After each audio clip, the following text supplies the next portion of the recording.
topics and opinions expressed in the following show are solely those of the host and their guests and not those of W4CY Radio, its employees, or affiliates. We make no recommendations or endorsements for radio show programs, services, or products mentioned on air or on our web. No liability, explicit or implied, shall be extended to W4CY Radio or its employees or affiliates. Any questions or comments should be directed to those show hosts. Thank you for choosing W4CY Radio.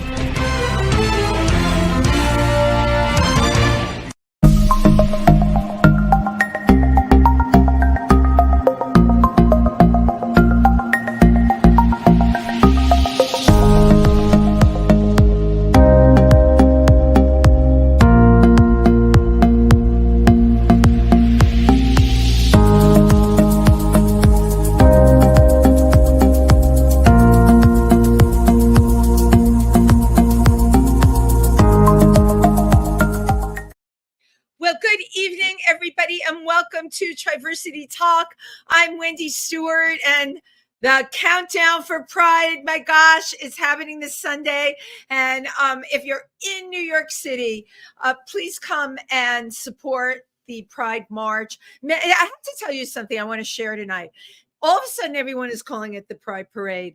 I was a marshal for a number of groups over the years, being in the march myself.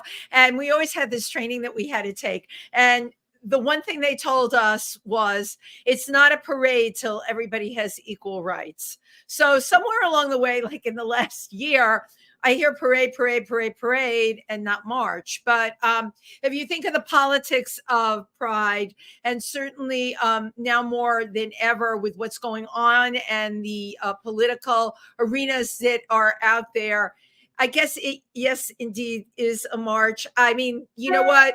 Parade or march or whatever you want, please. If you're in New York City, come and support everyone who's marching. You will find me with the Imperial Court of New York. And we are kicking off the march this year, which is like not too much pressure. We're all going to, of course, if you know the Imperial Court of New York, we're dressed in rhinestones. And our theme this year, of course, our color will be all white with lots of rhinestones kicking off this march. And it's like, TV cameras and all that stuff. Tonight, if you are tuning in, you are in the tri-state area. We call this show Triversity Talk because it was named after the Triversity Pride Center located in Milford, Pennsylvania, that has a lot of really great events coming up. We have an actual prom that is going to be produced in partnership with the Forestburg Playhouse. And I think that date is maybe the 13th, but don't listen to me. Go on Facebook, go to Triversity, the Pride Center, and you will see our list of events. The 27th is Paddle for Pride. We will get a percentage of people that sign up and mention Triversity with Kitt. They have rafting. They also have kayaks, but I believe it's whatever you want to do. And this event for me, I don't kayak, okay? I don't swim that well. And whatever I do in the Delaware River, I always wear a life jacket because you know what? The Delaware doesn't look so fierce, but it's fierce. So I take it very seriously.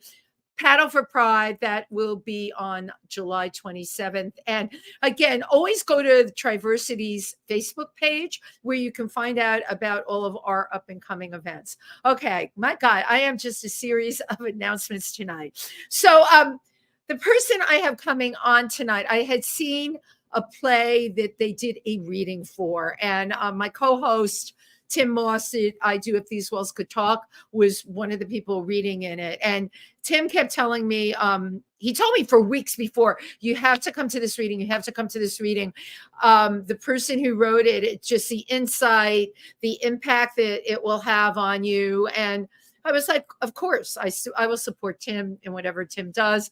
And I go to the reading and I was completely impressed with the person who wrote this play.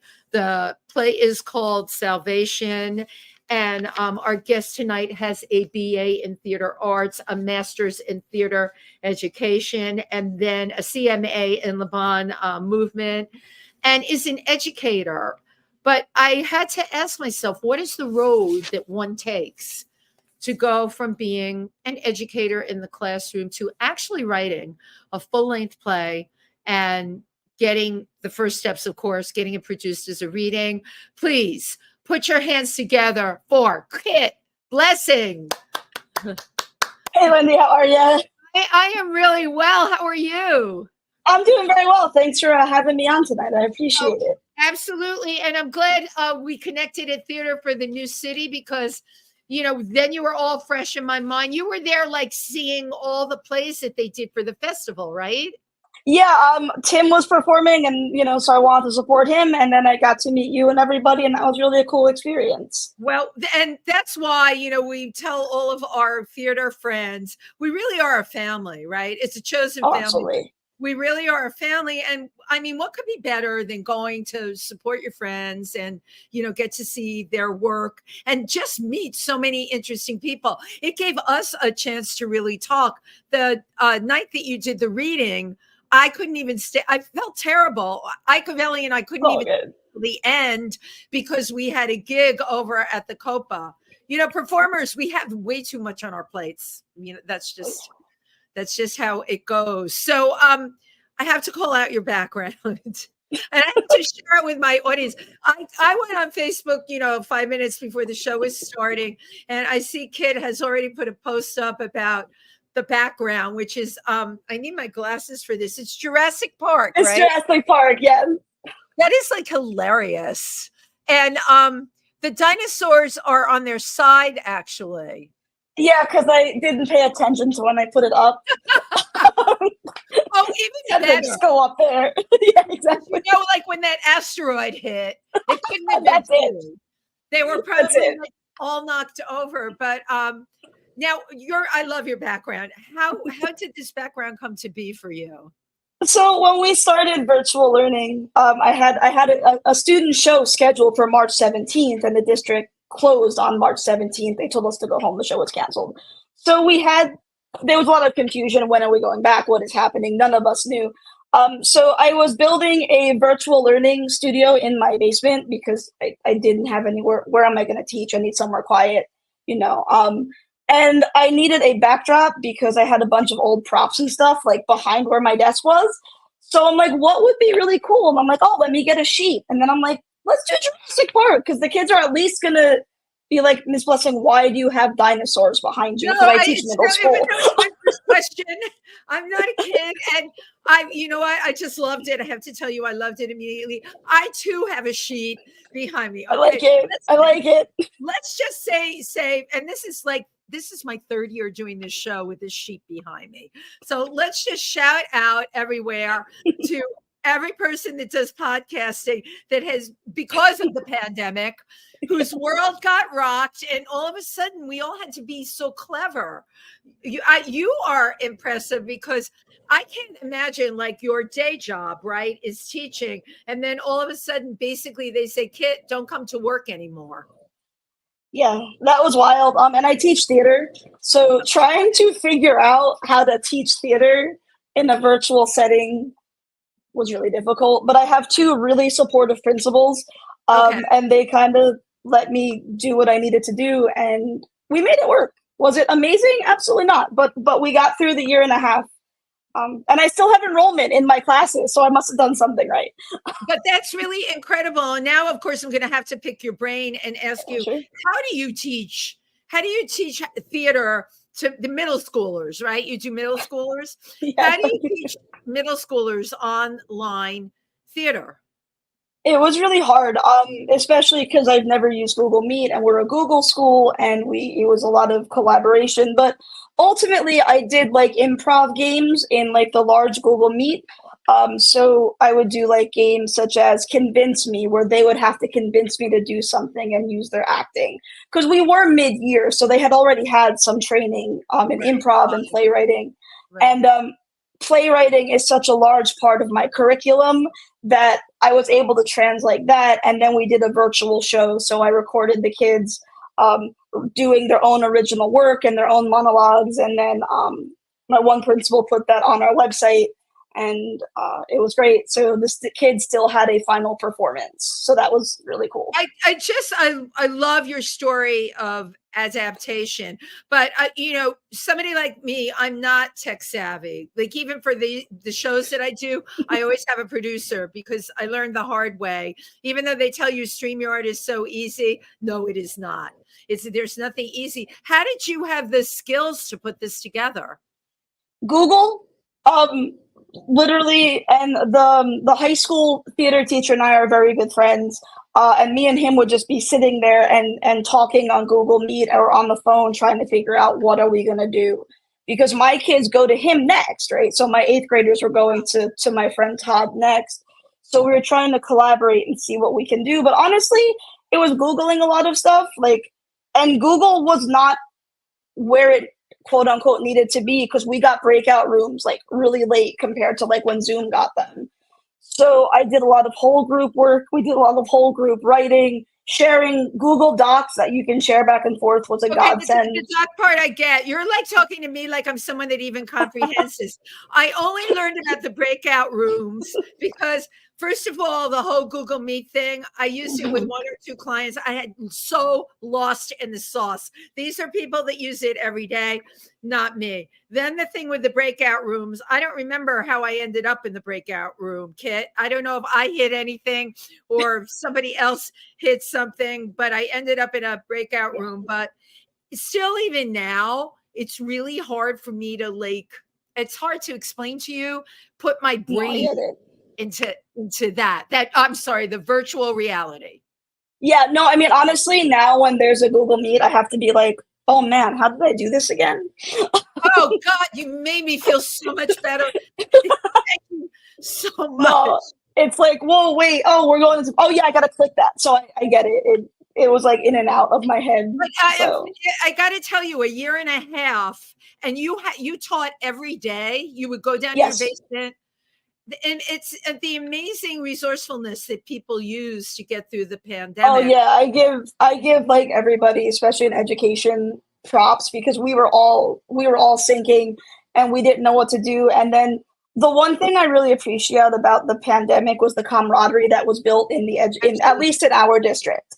Right. In TNEC, we really banded together, and we were shooting text messages and group chatting and really being there for each other and supporting each other, and the administration as well. So I got really lucky in that regard. Well, you had mentioned that a couple of times, and I think, when you're teaching, that's really important that you had the support of the administration. And your kids all got through fine, right? Yes, we did. We made it. Great. Wow. It's just amazing. I keep looking at those dinosaurs and thinking that's me with technology. That is exactly how I feel. So now that you're back in the classroom, you're actually ending the school term, right? Oh, I'm done. Yes, I'm done as of June 14th. So I've been chilling. So you're chilling. Do you have some projects that you're working on right now? Yes, I am. So I'm a really big Sherlock Holmes fan, and I've been working on a Sherlock Holmes novel. I just finished it, so now I'm on the novella, the editing process. So that's one of the things I'm working on, and writing a book, though. I don't want to gloss over this. I knew you were a playwright, but now on your time off, you're writing a book. Book, poetry. I've just been a writer. From when I was little, I just took to writing and telling stories. So I kind of dabble in everything. You know what I've noticed about people that tell me that? It has started when they're little, and yes, they're arts people, and they do end up dabbling in everything. But playwriting to me is just a particular, it's just a particular skill that I personally have never been able to wrap my head around. I've never taken a playwriting class.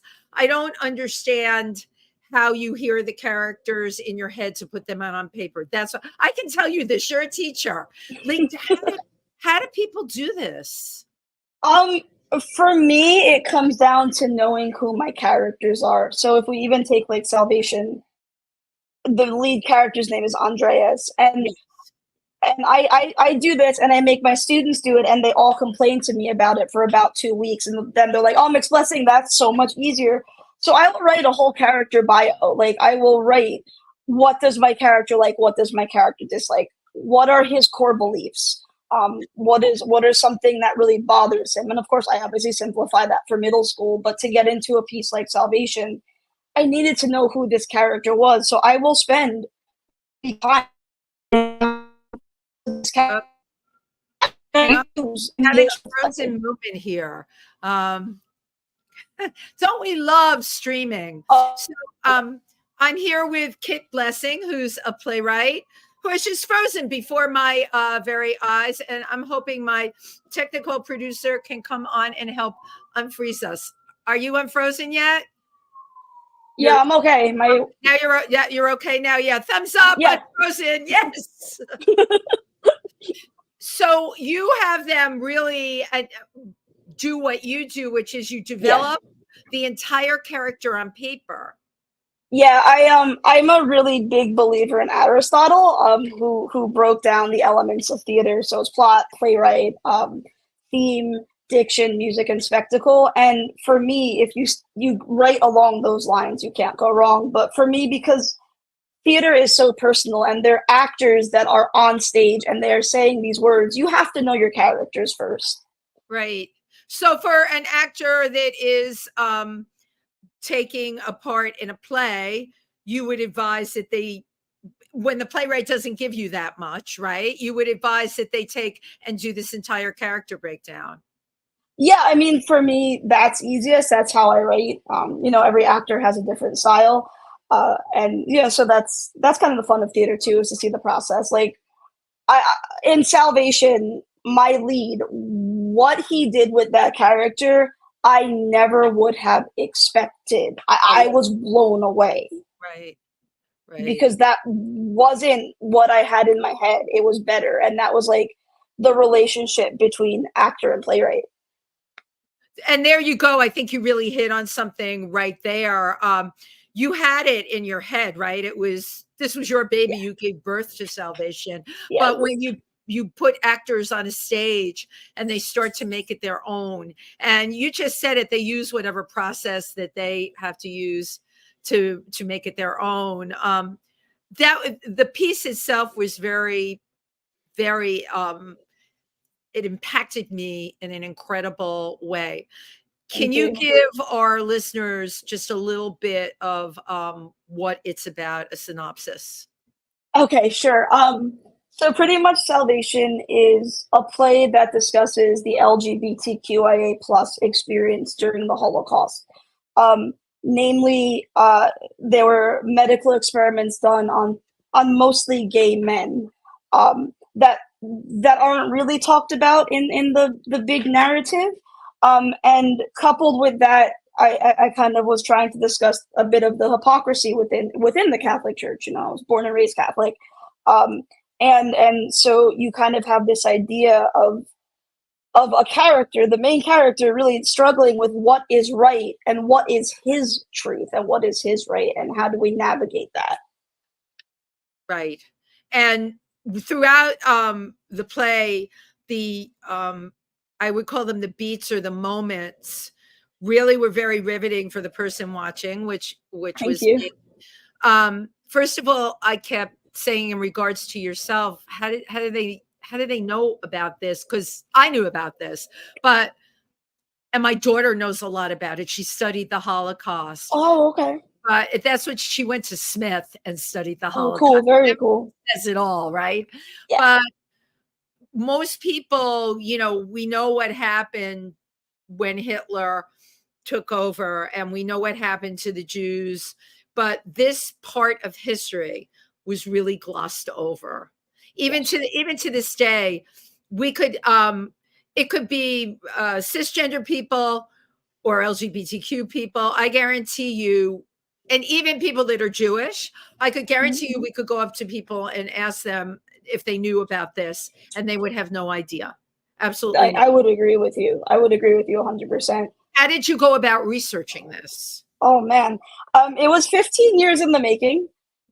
Wow. Maybe probably a little longer. Because in 7th grade, we had to write a story about what if we were in the Holocaust. And because I'm a writer, I was like, yo, I can do this. I got this. So wait, I'm not going to let you gloss over any of this. This piece that you wrote is so heavy, and you started in 7th grade. That is a hell of a lot of interest and insight. I'm sure. Come on, I wasn't in your junior high class, but I can only imagine what everyone else was writing about. This is like, yeah. I went pretty deep. You went but deep. Yeah. Wow. That's where the character Andreas came from. He was with me since I was 12 years old, and he's obviously grown and changed, and he's not who you see now on the stage, but he was there. And then in college, I was a pretty arrogant writer, and I was like, I'm gonna write like an amazing play about the Holocaust. And I had an amazing playwriting professor, Rosemary McLaughlin, who she just really cultivated my love for writing, playwriting, and taught me how to write. But I didn't know what I was going to write. I was just going to make this amazing play. And then I saw in a book, I had seen Martin Sherman's Bent. I had read it. I had found it in Drew's library. And that blew it open because I had never heard of the term pink triangle until Martin Sherman's Bent. So I went for a while being like, I'm going to write like Martin Sherman. I'm not. Well, no, that's great because you were inspired. I was going to ask you like who inspired you, because your path is quite interesting, but now you just said it, right? And Ben, of course, we all know. Yeah, and then I was just kind of researching, and I saw in a footnote, it was literally a footnote in this book called, I believe it was like K, which was the German word for concentration camp. And it was about these two men, Dr. Schumann, who is in my play in some capacity, and Dr. Klauberg, and they had a competition who could sterilize more people. And Dr. Schumann took gay men, and Dr. Klauberg took women, and Heinrich Himmler did give the credit and the go ahead to this particular thing. And that's really where salvation started. This footnote in a book. I was like, oh my God. Footnote in a book about such an unbelievably sick concept that actually happened in history. And here's where history and art, right, overlaps. Yes. You got out there and you wrote the piece, and I saw the reading. I'm praying for the production now because you said something that really needs to be said, and your actors were just terrific. And every moment that they played, I mean, we were in that room over in that rehearsal studio, no set, nothing except the brilliance of your performers and your writing. And I left there and I didn't stop thinking about it. And that's a credit to you. And that's what your work will do. It will rivet people on that level. Did you feel when you were writing this, and it was over a long period of time, anger or upset or? I think the biggest thing for me was doing justice to the victims. Granted, this is a fictitious play, right? Like Andreas does not exist. These people do not exist. Happened, so you had to create the characters to tell the story. Correct. And my biggest thing was, real people died due to these events. So it was, I feel like as a playwright, for me, especially in historical fiction, real priests died trying to save the Jewish people, right? Real gay men died under these conditions. And for me, I kept that as the truth, right? So whenever I did take some historical liberties with dates and things like that. But to me, the guiding point was, this is my story, but it is not my story. It's the story of the people who have suffered, and I have to do it right by them. Right. But it's interesting. You became the vehicle to tell the story, and I keep going back to that because I have a friend that he's a caver, and he found a red shoe in a cave in Croatia, and he couldn't let it go. It's not so different than you not being able to let go what you started in 7th grade. Couldn't let it go. No. And then started talking to people and found out there were Jewish families that lived, 3 Jewish families. All right. And long story short, was able to trace, he was back in Croatia again and again and again, and his life was threatened. It was called No Place on Earth. His life Okay. was threatened every time he'd go back. A caver. He's not Jewish. He is from Cyprus. I'm like, Chris, Mhm. why?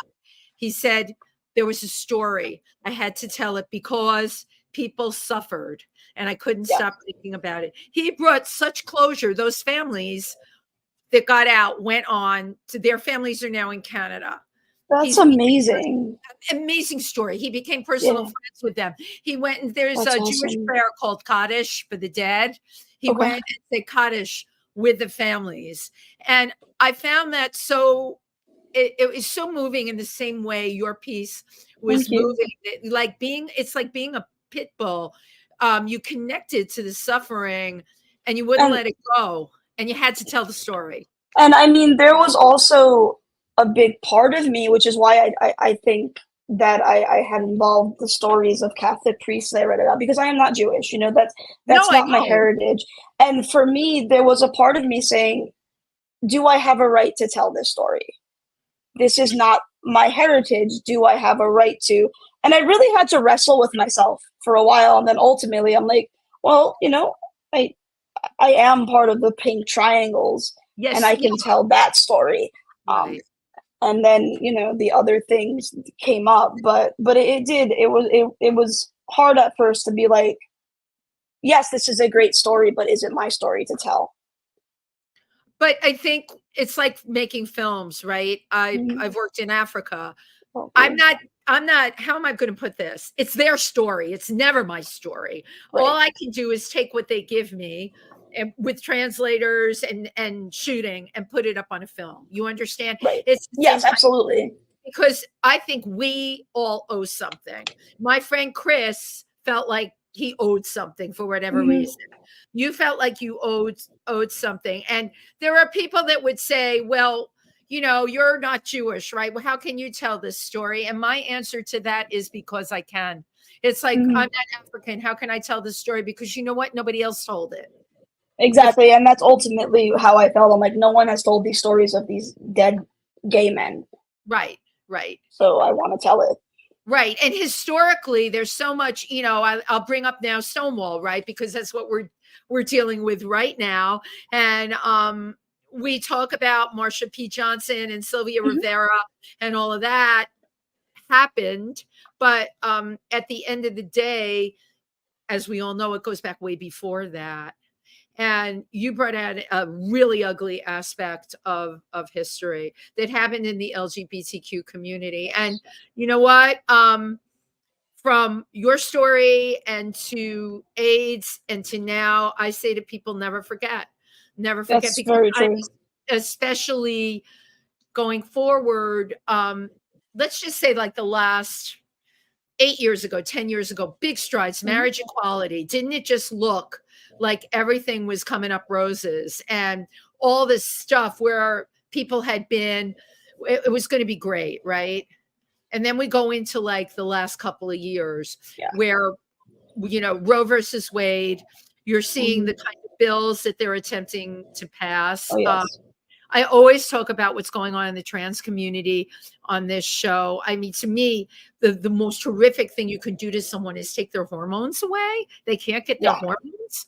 Like, you're killing people. And yet, I never thought I would see the day where this is up for grabs. And Right.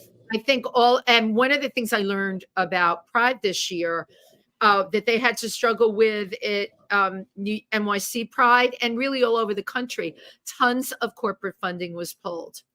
because that they were threatened. Corporations that had backed Pride before were threatened Yes. this year. That's a biggie. Where does that leave all of us? Do none of us know what the next game is going to be or how it's going to look? And that is extremely nerve-wracking, I think. Yes, absolutely. I have friends that are part of our Triversity and other groups, and they're talking about their relocation to places like Spain and Mhm. Portugal. And I hear conversations with people, Kit, well, where are you going to go? And I guess what's scary to me, I've been living my best life here in New York. To me, it's like we can do anything, we can be anything, we can say anything. I don't know. Is that gonna go away? It's a really scary thought, and I think that's why art is more important now than ever. Thank Um, you. I think playwrights, actors, dancers, choreographers, Yeah. designers, activists, now is the time that you have to stand up because, like I tell my students, art makes change.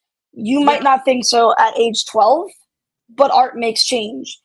And I think that's why now more than anything, plays, movies, music, dances, visual arts, we need to be present. We need to step up. We need to let people know that this is not okay. Right. Right. And you know what? Our future, I always feel, are the kids, right? So kudos to you for doing that. Now, in a teaching environment, I don't know what things are like in Teaneck. I can tell you in Milford, Pennsylvania, and I don't go Mhm. to school there, but we had a lot of issues with the school board last year. This year, I'm not hearing so much, but we had, you know, the ostracizing of Mhm. LGBTQ kids. Um, They were told everything was okay, and then you talk to the kids, no, it wasn't okay. You know, no. that's why this organization, Triversity LGBTQ Center, we're brick and mortar. We're in Milford, and Oh, cool. yeah, we service the community, which is really That's cool. awesome. But we got a lot of pushback. I would watch the meetings, the PA meetings on Mhm. YouTube. They were aired on YouTube. I couldn't believe some of the stuff that I heard. 1 hour and 40 minutes from New York. Have you experienced any pushback from parents, Um, what you've taught in your classroom?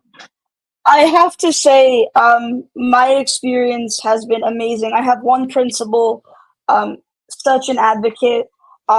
We painted a mural on the back wall of our building. My GSA, Gay Straight Alliance, Yeah. my principal was like, "Hey, do this," and it is like covered in rainbows in the back.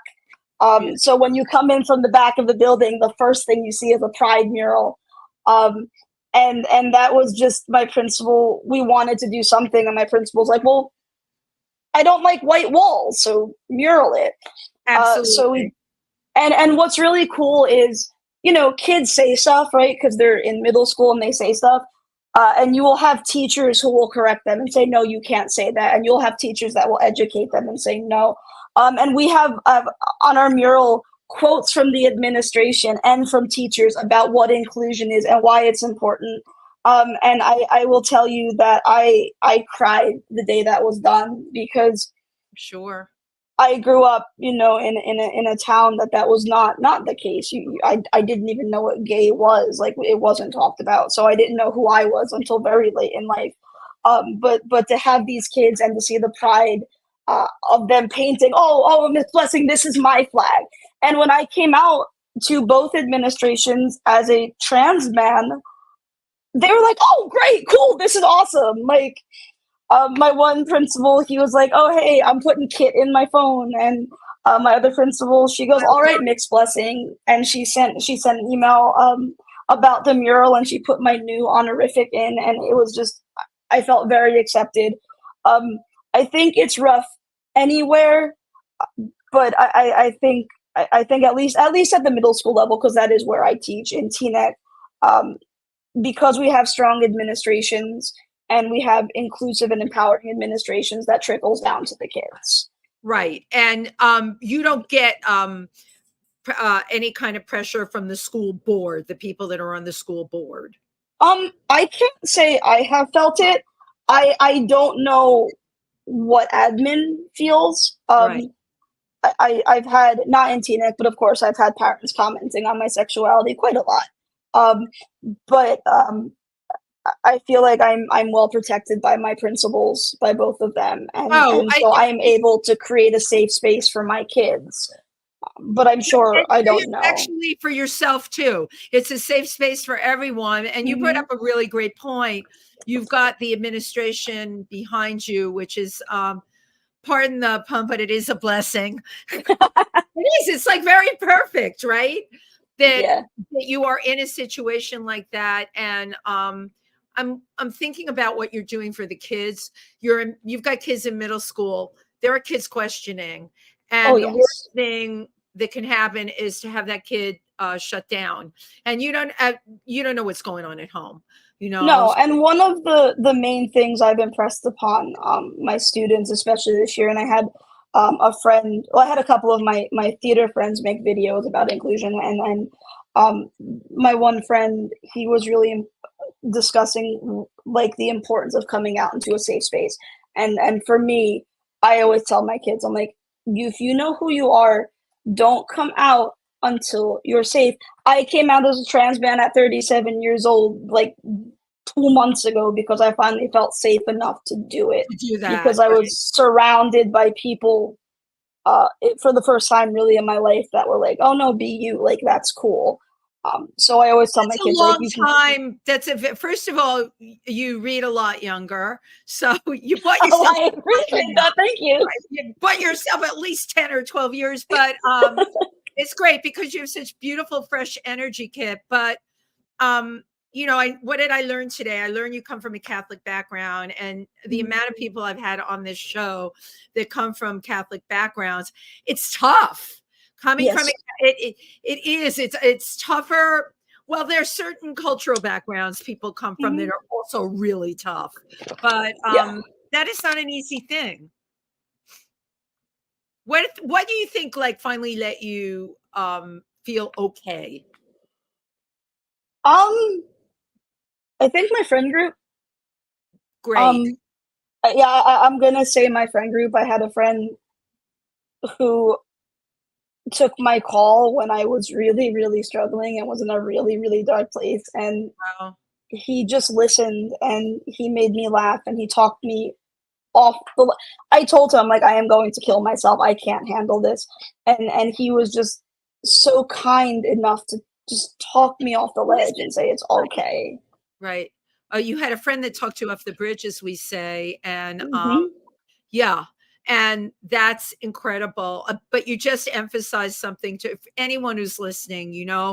Your friend group, your chosen family. If Yeah, you're absolutely. if you're in a dark place, you have those people that are around you that you can trust. Yes, And absolutely. smart you that you built a friends group like that. Yeah. It's been a while in the making, but I finally have that little village that I'm like, all right, I love you guys. You're great.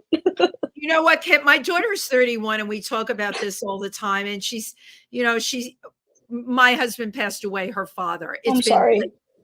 March 19th. It was really new, like how we're living our lives now, right? Because we're different. It's like having your arm cut off, and now you're getting through your life as an amputee. That's the only thing I can compare it to. But I remember saying to people, I just wish I had a support group. And one of my friends who watches this show, we were at one of the many, I threw like so many celebrations of life because that's what I'm about. I'm the party person.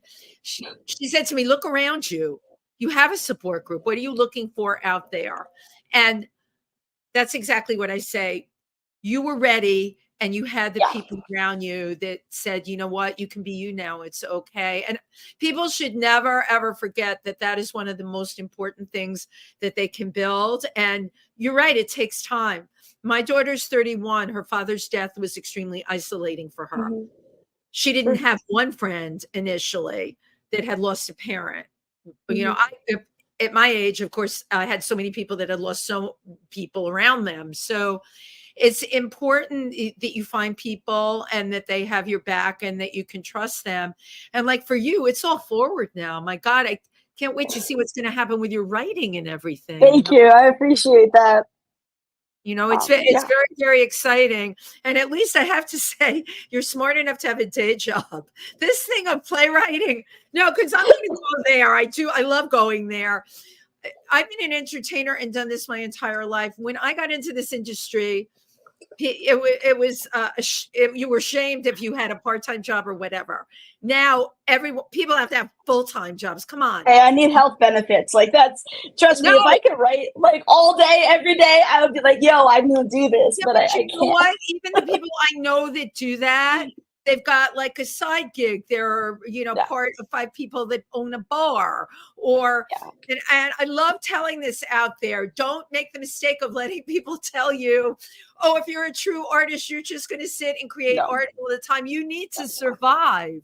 Yeah, Trust me, I went in college as a theater major. I'm like, oh, I'm just gonna write. Like, I'm gonna leave, graduate, and I'm just gonna write. And no, Right. that has not And happened. then you get the rude awakening of like, oh my God, I have bills and stuff like that to pay. Where did you go to school? I went to Drew University. Okay. It was my only choice. Thankfully, I got in. And I can honestly say they taught me how to be in theater. Like, How cool is that? Your only choice. And what are the chances of, you spoke about a professor that deeply affected you. What are the chances of being that lucky to have that happen? No, I got very lucky in the department I went to, and every professor was so supportive. And oh yeah, no, like this is the place you can try it. And I learned to design, I learned to write, I learned to act, I learned to direct, like all of that because we had to do it all. Right. Well, yeah, I think it's a skill set that every person that's in the arts really needs to be able to wear a gazillion hats. Tim Moss and I talk about that all the time. Oh yeah, we do this, we do that, or whatever, but it's all within the realm of theater and teaching as well. Look, you're teaching theater. So you know what I'm saying? You're true to brand, as we say. So one of the things I didn't know, and I did Google it, but I want to hear it in your words. One of the things you studied was Laban movement. Yes. Rudolf Laban, he created a series of movement, and he had to flee Germany because of Adolf Hitler, because he invented these movement choirs that Hitler found threatening, like they were going to rise up. So he fled to England. But short form is he developed a system of movement that would make factory workers their lives easier. They would move better. And really we now use it as a form of dance notation, but it's how to move, how to notate dances, how to observe movement pretty much. So it's great. I mean, it helps me as a choreographer, and it helps me even in my classroom. It helps me with blocking, especially, and it taught me how to use space. So if I'm directing, I understand like, okay, this is the space. And he also talked about how emotions are tied to movement, which I was very lucky. I got to do a workshop for adults. I love when I get to teach adults. It's rare.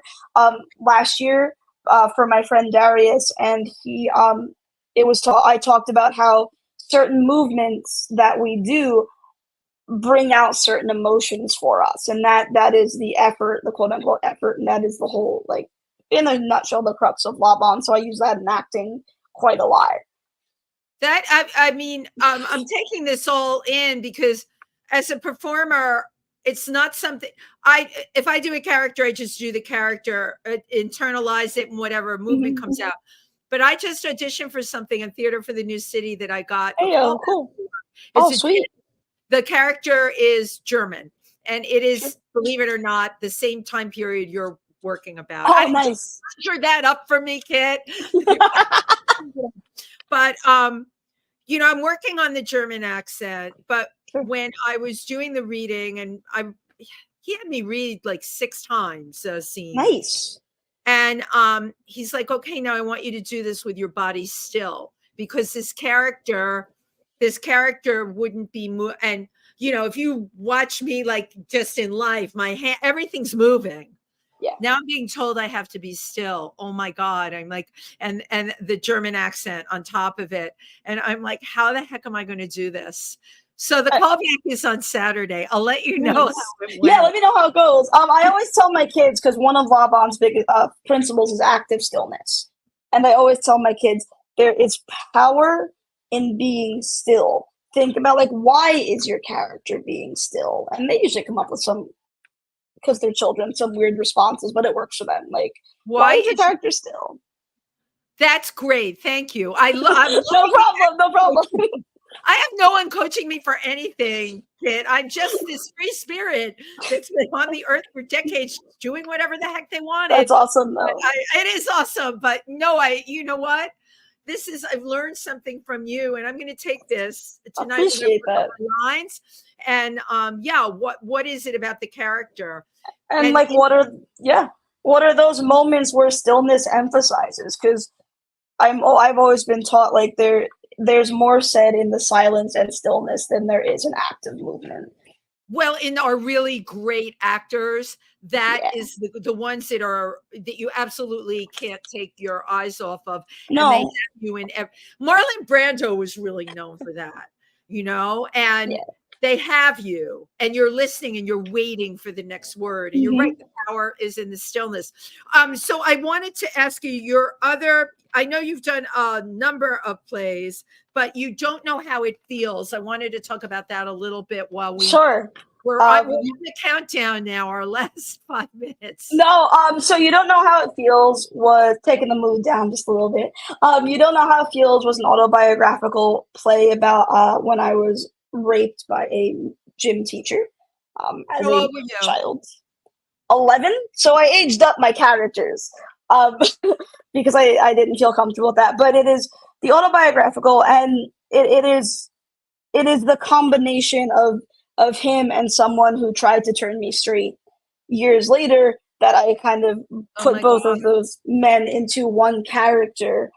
And you don't know how it feels was kind of the struggle, and it was the struggle of who can I tell? What can I do? No one's going to believe me. No And one's going to believe you, right? and so that is the struggle between this one girl who has two friends who is being isolated by this gym teacher, and the two friends ultimately are the ones that try to save Dana, who is the main character. So they did. Her girlfriends tried to save her.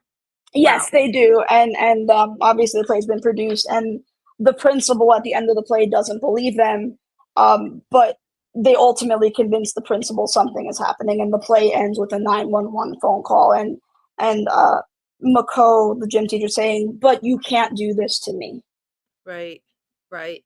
And your stuff is so, I'm telling you, you are one to watch, and I'm going to be following you. So Thank you. I so appreciate that. question becomes, how does one take their creative piece from reading to raising the money to get the off-Broadway production? That if I had the answer to that, I would tell you. I have been fortunate enough to have friends who are willing to produce, and friends who have companies like the Family Repertory Company. Marvin has been exceedingly kind to me and given me the space to do readings and produce productions. Dark Night with Danny Tyler also has been very kind, and her company Dark Knight put up the money for the Dream Up Festival. So in the words of Blanche from Streetcar, I depend on the kindness of strangers, and I depend on the kindness of friends. Right.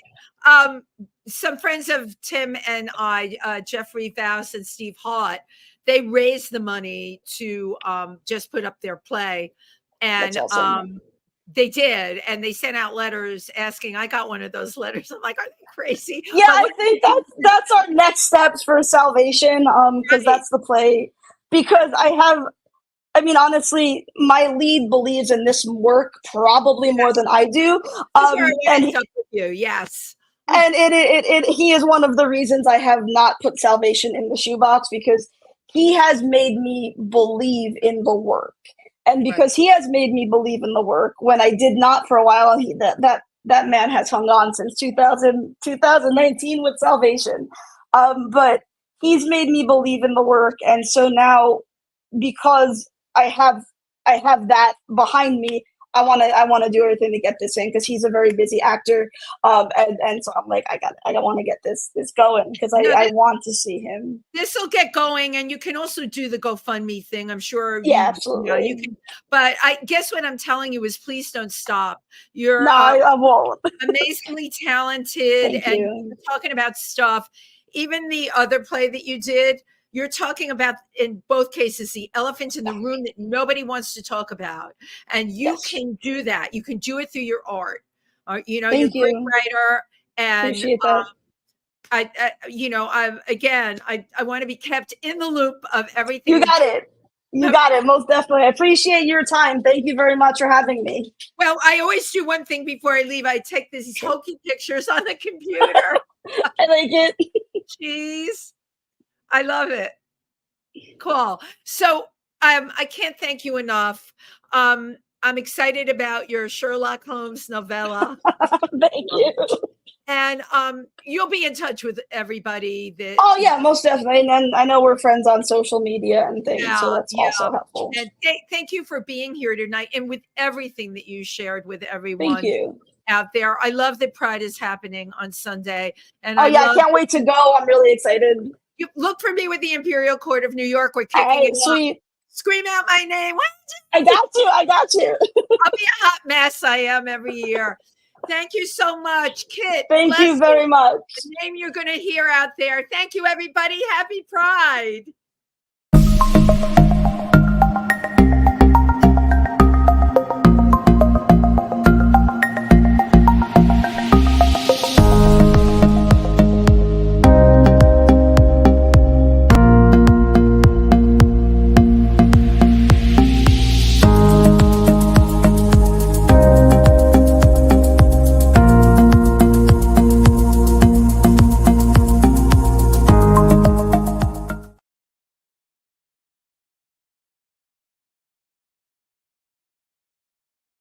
Thank you.